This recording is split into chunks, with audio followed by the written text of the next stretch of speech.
അതെ, ഭാവനേനെ ആ സെലക്ഷനിൽ തന്നെ ഒരു രാഷ്ട്രീയം ഉണ്ടല്ലോ.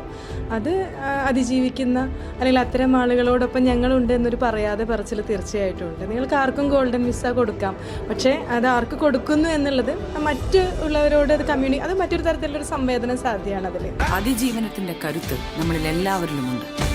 അത്തരം ഒരു ആശയ സംവേദനം നിങ്ങൾ ആ ഭാവനയ്ക്ക് കൊടുത്തു എന്നുള്ളതിലൂടെ തന്നെ നടത്തിയിട്ടുണ്ട്. അത് വളരെ പോസിറ്റീവായിട്ടുള്ള അപ്രീഷിയേറ്റ് ചെയ്യേണ്ട കാര്യം തന്നെയാണ്. എനിക്കത് വലിയ സന്തോഷം തോന്നി. അതന്ന് ഭാവന വളരെ നിങ്ങളുടെ വളരെ പ്രിവിലേജ്ഡാണ്. ഭാവനയെ പോലെയുള്ള ഒരാളെ ഗോൾഡൻ വിസ നിങ്ങൾ കൊടുക്കുന്നു എന്നുള്ളത് നിങ്ങൾക്ക് കൂടി ലഭിക്കുന്ന വലിയൊരു അംഗീകാരമാണ്. അതൊരു രാഷ്ട്രീയമുണ്ട്. തീർച്ചയായിട്ടും ആ രാഷ്ട്രീയം മനുഷ്യരോടൊപ്പം മനുഷ്യപക്ഷത്ത് അതിജീവിക്കുന്ന ഓരോ പെണ്ണിൻ്റെയും പക്ഷത്താണ് നിങ്ങളെന്ന് ഉറക്കെ പറയാതെ പറയുകയാണ്. അതിനെ ഏറ്റവും ഹൃദയത്തിൻ്റെ ഭാഷയിൽ ഞാൻ അഭിനന്ദിക്കുകയാണ്. ഒരുപാട് സന്തോഷം. അതിനിങ്ങനെ ഒരു അവസരം ഒരുക്കി തന്ന ECH ഡിജിറ്റൽ ഗ്രൂപ്പിനും അതിൻ്റെ CEO ഇക്ബാൽ സാറിനും എൻ്റെ സ്പെഷ്യൽ